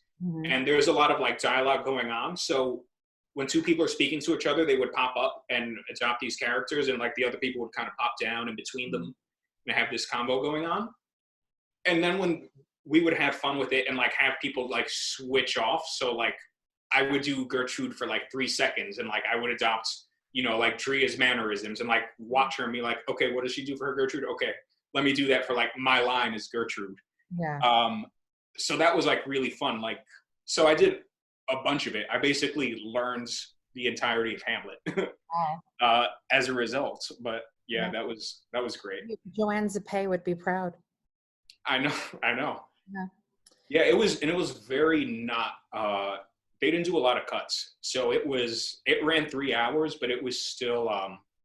I saw Classic Stage Company's version of Hamlet, and I was sitting there dying, mostly because I was like, okay. But also, it turns out I had a sinus infection. So I'm sitting there during 3 hours of Hamlet watching Peter Sarsgaard, who I fucking love, just like in so much pain on the right side of my face. Oh God. Watching Hamlet, and I was like, everything hurts me. But the thing is with that production of Hamlet, like it was like not the greatest production of Hamlet I've seen. It just wasn't for me. But like at the end, when spoiler, Hamlet dies, like Peter Sarsgaard is just sitting there, and all of a sudden he opens his eyes and then like gets up to take a bow. So it was just kind of like dead, 1, 2, 3. Okay, let me take my curtain call. That's weird. Yeah. It was very weird. And it was like, Hamlet's one of those, I think it's actually kind of, if you do a production of Hamlet, people are always going to see it. mm-hmm. But it's one of those, it just, there's so much like weight to it that like a lot, like there's almost a gatekeeper feel of it. Like some people just feel like, oh, it's Hamlet. It's kind of unapproachable, or it can't be funny. Yeah. Or like, it's like, there's just so much like history that people bring whenever they see that show, which is it's like that tour we did Hamlet, and we also did St. Joan and Rhett. Yeah. And I found the audiences like really love St. Joan. And one of the things I noticed was like, because they don't know it, because they don't have, it's not done a lot. So they don't have these set ideas of like famous people who played St. Joan, or like, this is new for them. So there is that sense of discovery there. That's just, it's cool when something's not done very often. Well, I know, like for me, and I feel like I always mention this on the podcast. So I went to London 3 years ago with one of my other best friends, and they were actually doing a production of Hamlet. And I mentioned it because Andrew Scott, who is Hot Priest, was playing Hamlet. And I said to my friend, I'm like, I just can't sit through another production of Hamlet. I just can't do it. And then the Globe was doing Romeo and Juliet. And I was like, I can't sit through another production of Romeo and Juliet. Like, I just can't do it. So we ended up seeing a play called Queen Anne, which I loved because I love. Oh, yeah. And also Romola Gary was in it, who I really love. So that was just like, and it was around the corner from our hotel, which was pretty fun. But yeah, it was, I couldn't sit through Hamlet again. Yeah, it's, it's always, I always have the experience where like you're looking through like a theater season, and you're kind of like, okay, what do I know? Yeah. And there's always that thing where it's like, you have to do, being part of a rep company, they would kind of like, they do one or two challenging ones, and then they would do like Important to Being Earnest. Yeah. So it's always like this balance act with programming. Yeah. So like when we were trying to figure out our season, and then with this new company trying to figure out our season, if we're working on different systems, like, this one person's like, oh, we should do Important to Being Earnest. I'm like, yeah, but that has a big cast. We can't fit it in like StreamYard. Oh, we should do Romeo and Juliet. I'm like, fucking everybody's doing Romeo and Juliet. Right. Like, oh, and I'm also like, it's 3 hours long. You can shorten it. There's too many people. Oh, blah, blah, blah. I was like, no, let's just like, and I understand like people love the classics, but I already know somebody who did the Importance of Being Earnest, and I feel like somebody else did it. And I know like the beginning of Quarantine, like somebody kind of well known who was in like Fosse Verdon, Margot something, she did Romeo and Juliet with someone. So like a lot of the things have been done before. And so like for me with these new like companies or like Playwriting Fridays, like I want to try and do something that like nobody's really done yet. You know? Absolutely. Yeah. Yeah, it's always the thing. It's like, unfortunately, like people are more inclined to go to like things that like they know and that they're familiar with, but like it's so much more fun to do something that the audience is discovering with you. So they're kind of I've had the experience like doing Shakespeare in like in summer stock, where people were telling us like, oh, there'll be people in the audience reading along and like making sure you're word perfect. And like those people existed. And it's like, that sucks. Like, I hate that as an actor. It's like, be with me, be part of this. So unfortunately, like that is, that's an aspect of the classics that happens. So when people can do them in a fresh way is always like, one of the productions of Shakespeare I remember the most was I saw an Arabic version of Richard III that I saw it at BAM. And it's all in Arabic. So like there were some subtitles, but like by and large, I was really focusing on like the actors on stage. And was shocking to me. I'm like, I got like every beat of that play. I didn't miss any of that play despite not speaking the language. Yeah. That just reminded me, gave me like a huge flashback of seeing you one summer do an outside production of The Tempest. Yes. You played the monster and you were like crawling on the wall. Yeah. And like, these people on the sidewalk just like staring at you, watching what you were Yeah, I doing. remember that. Yeah. Yeah, I remember that. I just like, that's probably the only part of the production I actually remember. Because you were in it and like other, like, I don't remember. Was like Ryan Makeley in that, I feel Ryan like? Makeley was one of the clowns. He was like Trinculo or one of. Yeah, because I went there with Mai and I saw it one summer or Yeah. whenever it. So that's, whoo, flashback. Right? Yeah. So let's, because we can talk for hours about this, but Yeah. Do you have any favorite roles that you've played? I mean, other than Davis and Of course. Play Reading Friday. I said the same thing to Chad last week. I'm like, other than Gabe in Dinner with Friends that you did with me. Favorite, I really liked that experience, doing The Tempest, doing Caliban. It's everyone always has those, the great roles kind of, and like I always think like the great roles are kind of just like the most recognized ones, that like people are like, oh, what have you done, and you can like say that and people are like, oh, okay, yeah. I loved doing St. Joan with Bedlam, actually, and in that play, like my primary role was, I was the Dauphin, which he has a scene with her, but he's not really in it a lot. But that was just such a gorgeous production to be a part of. Like I love that play so much. It's so, like, the language is beautiful, and it's just about these ideas. Like, it's George Bernard Shaw is like very good at these. Like, people just have a debate with each other. Like, that's all it is. People are just talking to each other and they have these long speeches. And with that show, it was so engaging. It wasn't like, you're not like sitting back like, oh, okay, a lot of talking. It was like everyone was kind of like on the edge of their seat, kind of like listening to this interplay happening in every scene. And that was so great. So that's definitely one that stands out a lot for me. Gosh, yeah, like those are the two I'm really thinking of, like, right now, like off the top of my head. If anything else pops up, you can always just be like, oh, by the way. Yeah, I mean, I love, I've been lucky to work in TV and film stuff too. So like always, working in Madam Secretary was like so cool. Working in the newsroom, like just there is like I always feel like a kid, like coming into set for the first time and like, hey, there's Tay Leone. Oh, there's Terry Crews. Like that. Yeah. It gets you in touch with like that sense of, it's easy to feel jaded. And like, whenever you have those experiences, like you have that sense of like awe and like, kind of like, oh yeah, like there's this too. There's like these people that I love that like are here in front of me. Like that's always. Have you ever been up for Law and Order SVU? Because I think it's time. I have never auditioned for a Law and Order. That's the only New York show I've never auditioned for. There's a Broadway actor, Christopher Sieber. For a very long time, he would always have in his bio, Mr. Sieber has never appeared on any Law and Order. And that was kind of like a running joke he had. And then cut to, he's on an episode of Law and Order SVU. So like now he can't use that joke anymore. Oh man, that is a good, I've had that thing. I've had people like, how have you not even auditioned for Law and Order? I'm like, I don't know. It just that happened because I watch SVU and I want to be like, Kahlil, so I can text you and be like, I just saw you on SVU. And like, I love SVU. Like that's the thing, is like that's one of my favorite.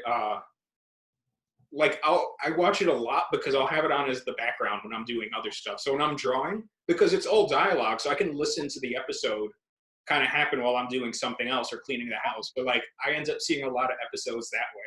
Yeah, that's how I feel about The Office. Yeah.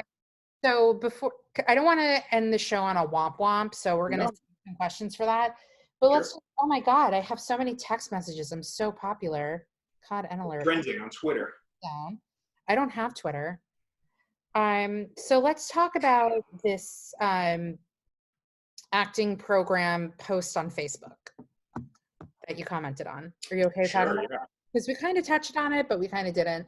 So somebody that you and I went to college pretty much said like, do you want to explain what it was? I mean, she basically, man, I'm trying to remember, but like her primary focus was just like, I can read it. out loud. Read it. Yeah, that's probably the best. I'm not very good with reading out loud. That's why I haven't acted in any of our virtual readings. While we are on the topic of free labor and classism in the U.S. theater, it's past time to address training programs, BA, BFA, MFA programs. The expectations of taking out 6 figures of debt as a way into a community where most people are expected to work for free anyway to quote unquote pay their dues, in parentheses, and many, many, many, many, many other issues associated with these programs.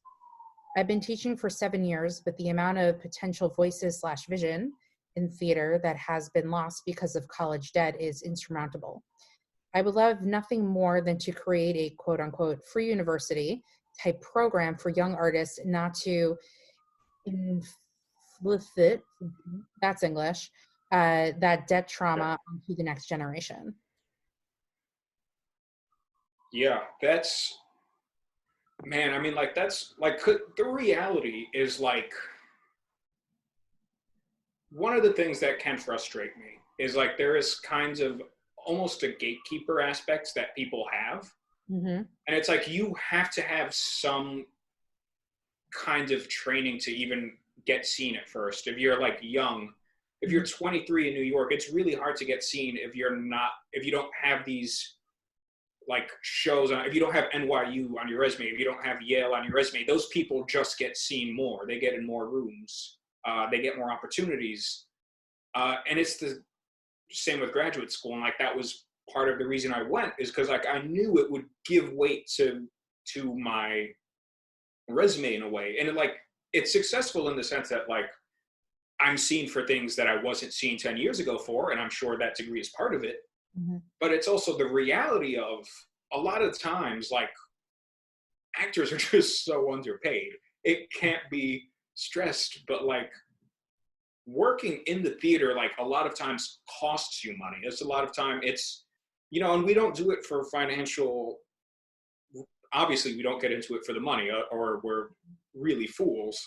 But like, sometimes it's just not viable to even stay in. Like, the amount of times, like, I have to just turn down auditions and be like, seems cool. I can't possibly work for $300 a week pre-tax, like, and live in New York. Doesn't work. Like, I can't reach into my savings to do that.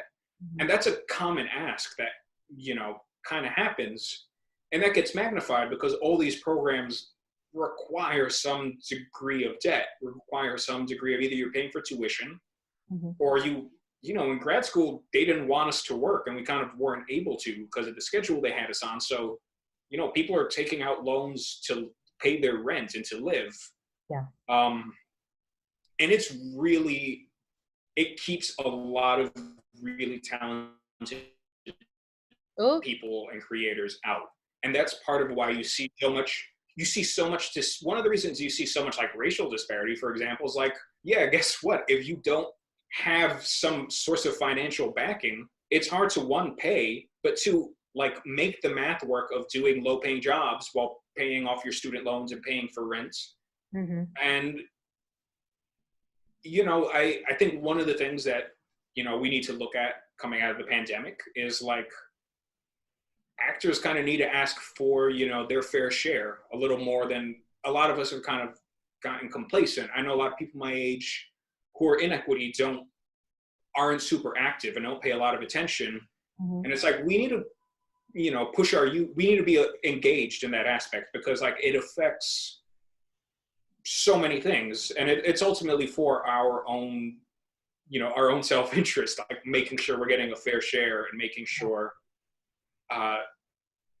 the amount of times, like, I've seen, like, theaters with, I will know they have a $20 million endowment, and yet the offer they're giving me is, like, insulting. It's like, you're asking me to essentially really pay to appear in this show. And it's like, how does that work? How does it work to have, it's not sustainable to have, and the pandemic kind of highlights that, people seeing, like, artistic directors who can be paid very well, and, like, the entire staff that makes the show happen, like, the tech crew gets axed, the company members kind of are laid off. Mm-hmm. And I think when stuff starts coming back and restarting again, yeah, people are going to go smaller. I think like there's going to be sort of the economics makes kind of like smaller guerrilla type productions happening. Like it's really, a lot of times it's not worth it to work at like a Lort theater because it's just like you can't pay your actual bills with what they're doing. So for a lot of people, if we're being asked to do it for the love of it, we're going to just create our own work and be more self-driven in that. And we're not going to wait for kind of what crumbs come from, up top, from the upper tier of the industry. Like it's not sustainable in the long term, and it's not fair, Yeah. So is that where you see the future of theater going, is smaller? I think like kind of like what we did with Bedlam, that idea of like smaller casts doing a lot of doubling and stuff is simply from the economic perspective. It's like people aren't going to a theater's not going to spend a lot of money on elaborate sets or, in a full, like a huge cast of like mainly because of the dollars and cents thing, but it's going to, as performers, like versatility is kind of, and what makes you like a unique performer, what are your own kind of unique calling cards, like that's going to be even more important than it was. I think shows like, do you ever see like the 39 Steps? I didn't see, but I know it. Yeah, but it was like that kind of format, and it's like maybe a little less realism, maybe a little more like kind of Brechtian stuff where people are kind of smaller casts, a lot more doubling. We're not hiding the fact that we're doing a play. We're kind of getting back to basics. Yeah. Smaller spaces. Like we're going to, have to like do that. Like it might not be worth it for theaters to exist in these like large, massive venues. And you might see more smaller kind of guerrilla style stuff coming up. One of the things, when I worked with I had my own production company, 15501 Productions, and I did a show at the Fringe that was like our premiere thing. But one of the things we did to raise money was we did staged readings of movies, which was really fun. We did it. I had a friend who worked at a Brother Jimmy's, and so we did it in the basement of this bar that like had a downstairs area, and we like read The Sandlot, and we were using the levels, using the space. It was a theater experience, even though it's like a reading of a movie and probably super not cool with the unions, but like that kind of like, fuck it, we're just gonna put a show up. Like that kind of energy and that attitude is what's gonna, the next phenomenons are gonna be born out of that attitude. It's not gonna be like stuff transfer. I don't think we should be looking to Broadway. It's gonna be, we have to look like from the bottom up, from the base up. Yeah. Well, it's interesting because in the last podcast I was talking to the guest, and we mentioned like Broadway and everything. And I said, for me, I'm curious to see what they're going to do price-wise with theater tickets. Yeah. Because, I tend to, I'm sure you already figured out I'm a huge theater nerd.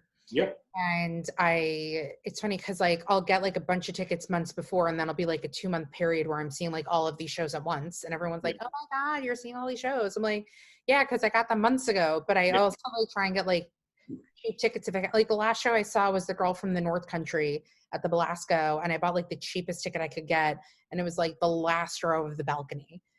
So I'm just curious to see like when Broadway does open, whenever that is, like what they're going to do with theater tickets price. Yeah. That I'm curious about.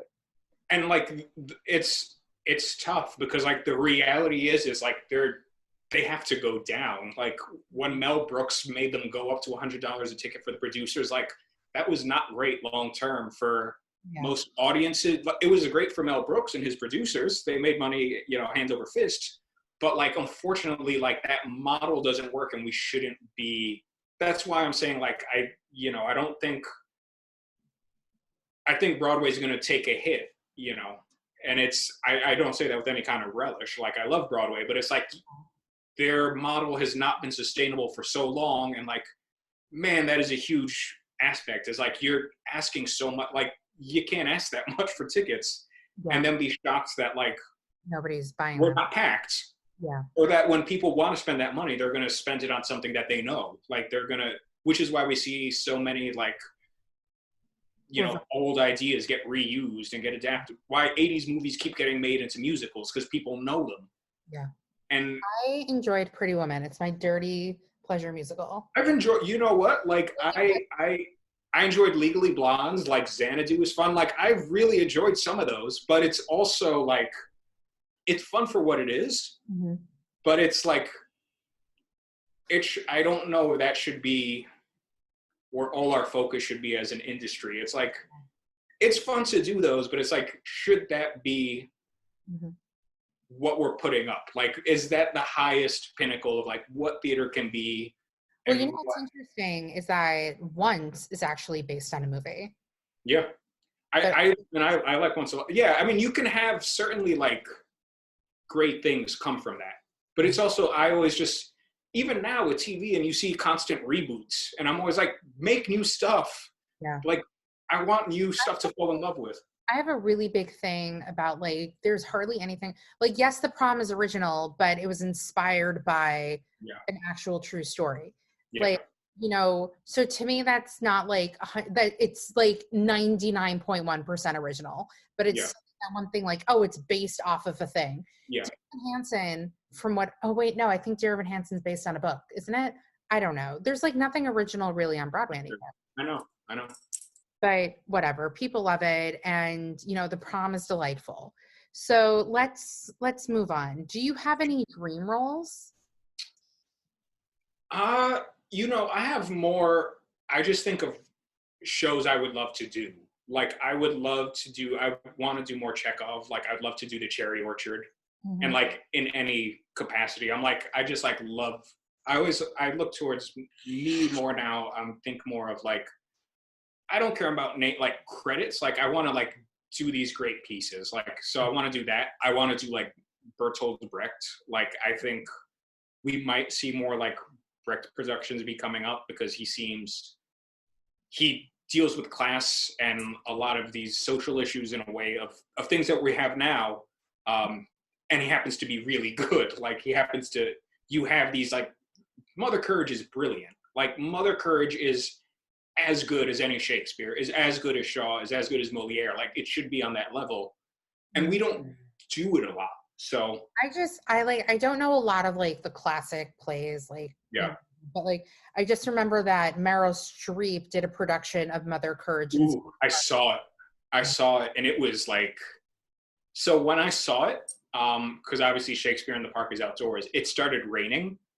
So they had to like, they stopped and they came on the PAs and like the actors left the stage and they're like, we're waiting 15 minutes to see, you know, we're going to stop the show. And like almost immediately after that, Meryl Streep came out with a wet mop and is just like drying the stage off, and everyone's like cheering for her. And like the show went on. They couldn't cancel the show after that. They couldn't pull it. And so like the whole last act, we're just like watching in near pouring rain, and it was great. Like that's like I always remember that, like that memory. So speaking of that memory, what are your top going theater experiences? Seeing Meryl, that's for one. I loved, like, I saw like Mike Daisey did The Last Cargo Cult. And like just Mike Daisey's such a brilliant performer, and like the simplicity of it. Like I just remember watching as a performer being like, he's just sitting at a desk with cue cards and like it's freaking riveting. Like how do you, like, that feeling of like, how does he do that? And like, shit, I can't do that. Like, there's no that simplicity was amazing. I love seeing Taylor Mack, one of like my faves. He did Ladies of, and I remember when he did it, Taylor Mack had came on before the show started and telling everyone, hey, just so you know, I've got a kidney stone right now. There's a good chance I might leave the stage to pass it. Don't be alarmed.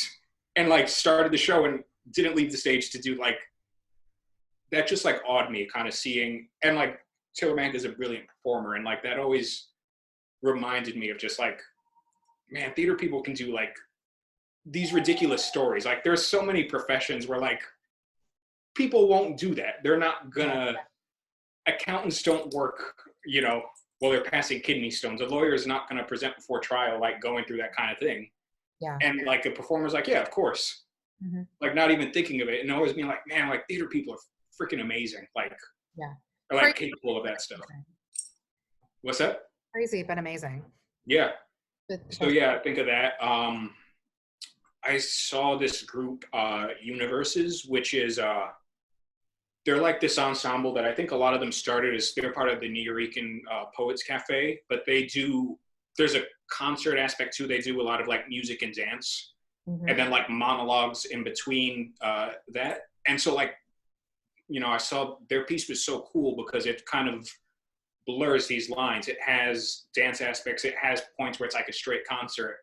You know, it's also just like so engaging with that because it's like you can't sit back. You're constantly being engaged on a new level watching that. So like I always think of that. It was always like this big influence on like what a play can be, what a theater going experience should be. And like, yeah, we're gonna perform a remix right now in the middle of like this monologue, and it's they're up there too. So as we're winding down, yeah, you know, we used to play a game, and then I decided to do the Inside the Actors Studio questions to keep on with the discussion. Do you have a favorite actor studio that you were in the audience for? Dustin Hoffman. They had to stop because they ran out of tape. I think I remember it going like 5 to 6 hours. Like when I got out, it was like 2 a.m.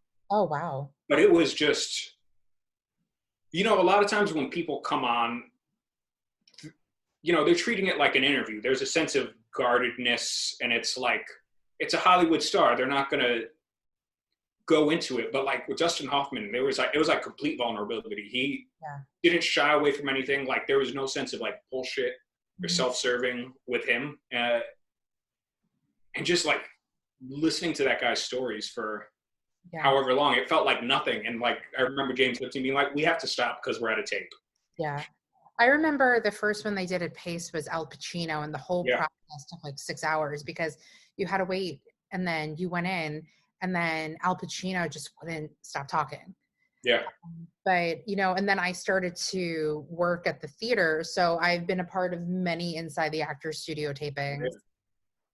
So, I mean, I remember Daniel Radcliffe was a lot of fun, and everybody who like worked at the theater knew that I was a huge Conan O'Brien fan. So they stuck me with the MFAs to like watch Conan. Yeah. And then I also, cool. Yeah, I don't remember Ray Fiennes' Q&A that well, but I just remember it being a really, really good Q&A that he did. Yeah. And who else? There's just like, there's so many I worked and I saw.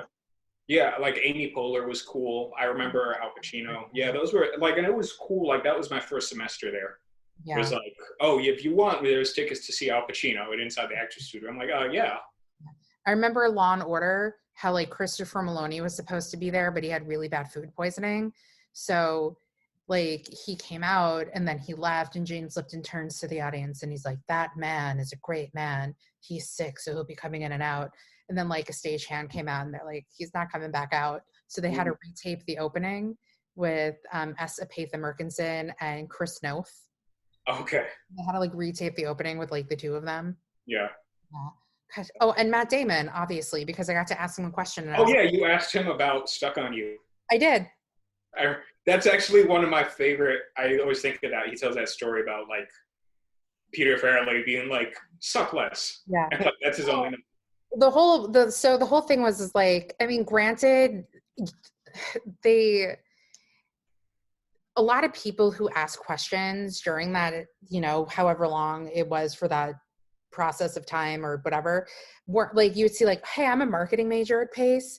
So they had to like at one point like strip it down to be like, no, it's just the MFA students who ask the questions because that's what this is. But that was before that. And I was like, I always wanted to ask somebody a question. And then I was like, ooh, I'll ask him about directing. Somebody asked him about directing. And then I was like, oh, I'll ask this. Somebody asked that. And so I was like, well, you know, I can't remember if I read it or if I saw it, but like when Greg Kinnear and him they said like when they were attached to the suit, Yeah. they would go number 2. They would only go number 1.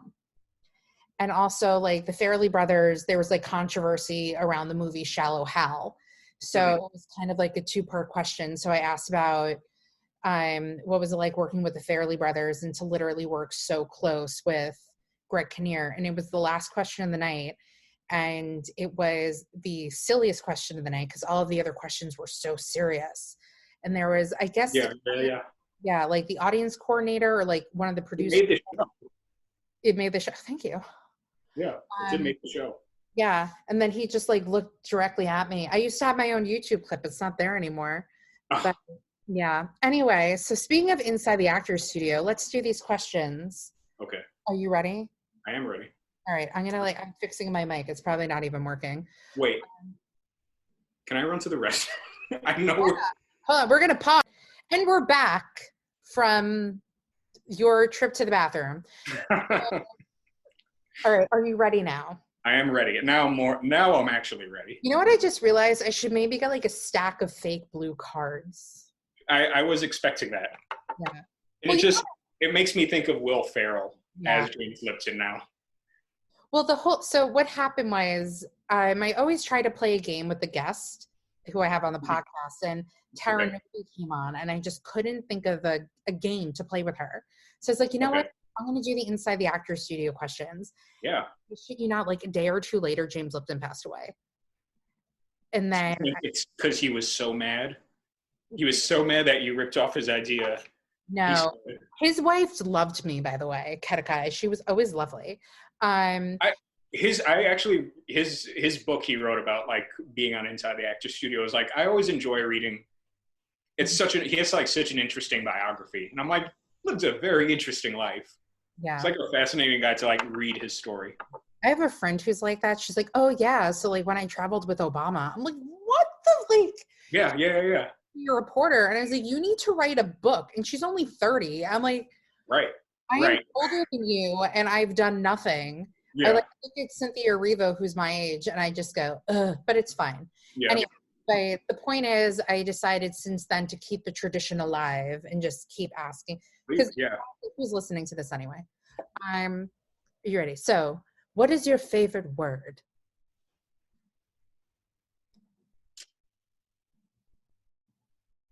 To quote Will Ferrell as James Lipton, scrumtralescent. That's amazing. It's not a real word, but I love words that are like fun to say. They have like circumnavigate. Like they just have like a shape to them that's like fun to. I have to say, so when I worked in the hotel business before I got laid off, thanks pandemic, you would meet people from all over the world. And I tell you, there were some people who had some really fantastic names. Oh yeah. I'll never forget a man. His name was Chi-Man. And I like said to my coworker, I'm like, he sounds like a superhero, like Chi-Man. So like there was a guy in the world named Chi-Man. I actually did meet a Michael Scott, which made me feel very happy. Michael Scarn, let me know. Yes, Michael Scarn. Married to Catherine Zeta-Jones. Okay. What is your least favorite word? No. Yeah, don't like that word in any of its, whether directly or in spirit. You know what? So when we work together in a few months, I'm just going to look at you and go, no. I won't do that. Or when someone adds, because I said so. Like that was always, like that has such a visceral. So then you shouldn't watch. Like it just gives you this memory like being. Yeah. There's a movie called Because I Said So with Diane Keaton and Mandy Moore. So maybe you shouldn't watch it.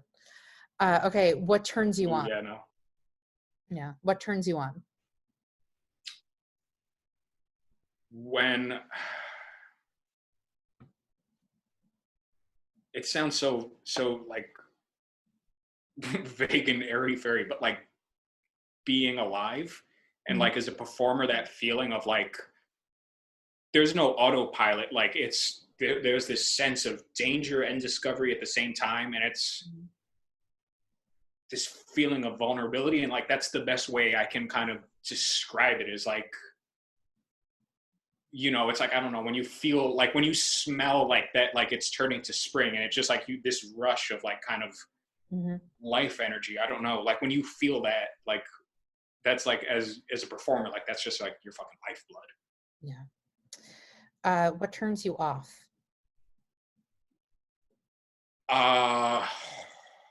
Know-it-alls. What's your favorite curse word?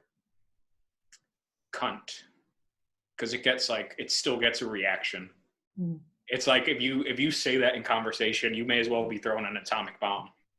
I have a friend who's like, I like that word. It only really means vagina, so it's not that bad. I mean, like in England, it's obviously very casual, but if you say, if like, that's one word that like it, and it just the fact that like words can still have get that visceral thing out of people. Yeah. And like, it's like, Kahlil, I just came up with an idea for you. Okay. You need to write a play called Cunt. And then see what happens. See what happens. Start with the name. Start with the name and go from there. Yeah. And it's just fun to say. It's like the actual, like the consonants, like the cunt, like the, it just has a very. It's not a word I use. So the fact that I just said it is kind of like, ooh. So what sound or noise do you love?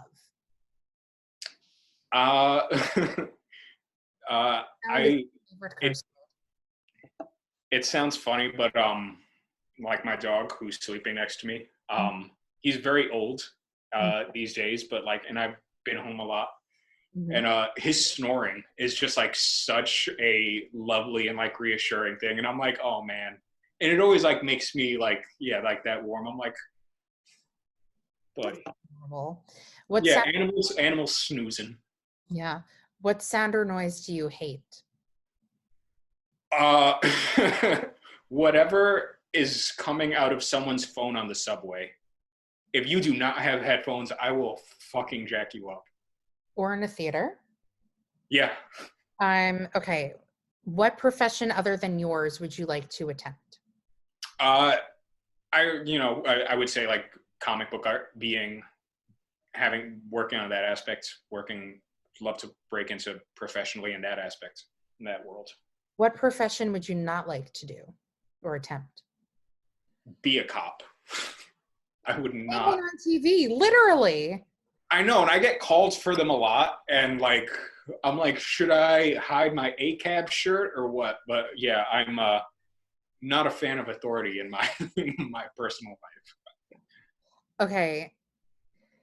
And finally, as Mr. Lipton used to say, if heaven exists, what would you like God to say? What would you like to hear God say when you arrive at the pearly gates? You did good. That'll do, pig. That'll do. That'll do, pig. That'll do. Okay, so I would like to end the pod, unless you have any questions for me or anything you want to go over or talk about, or. I'm great. Yeah, no, I'm very cool. Good. So my last question is, why is theater important? Theater is important because of that thing I was talking about before, of like how we're so used to being passive. And the world is just kind of designed to, it's so easy to fall into like just looking at screens and then looking at your TV, and like this lack of communal connection with one another. So like what theater's so good about is like when it's working, man, it doesn't let you do that. It doesn't. I love when there's no fourth wall, when it's like, as an audience, you're like, I hope they don't come to me. I hope they don't stare at me and like do this to me. I hope they don't engage me in some way. But it's also like, it's so great when it happens, because those like these moments where it's like a crowd of 300 people having the same experience and like having a great time, like that's like the best of what people can be. Like that's like the best of humanity. It's like 300 random strangers like sharing joy and delight, and it's a thing. Theater can do that in a way other mediums can't, because it just forces us to sit next to each other and like have this thing. And if like the creators are good and the theater actors are good, like they're with that audience as well. They're engaging them. They're playing into that energy just as much. It's like that interplay. Mm-hmm. And it reminds you that like, oh yeah, I'm part of a world. I'm part of a larger world. It's so easy to have like a social media feed where like you control what you see and like you control what you see on Netflix. And it's like confronting us with like the wider world outside us, which can sometimes have like uncomfortable truths and like moments that are painful, but it's part of the experience of being a human being. And it connects so directly into that. I think it can just tap into that vein in a way that just other mediums don't. So like, that's always, what keeps me in it, what excites me about performing. It's so great. Well, Kahlil, I think that's a great way to end it. For over 2 hours now, which is fine. So thank you so much for coming on. Thank you so much for having me. Yeah, I look forward to working with you again. Wink, wink. Wink, wink, nudge, nudge. Which we are doing, but we haven't announced yet. All right. Well, thanks everyone who listened. Bye, guys. Have a good one.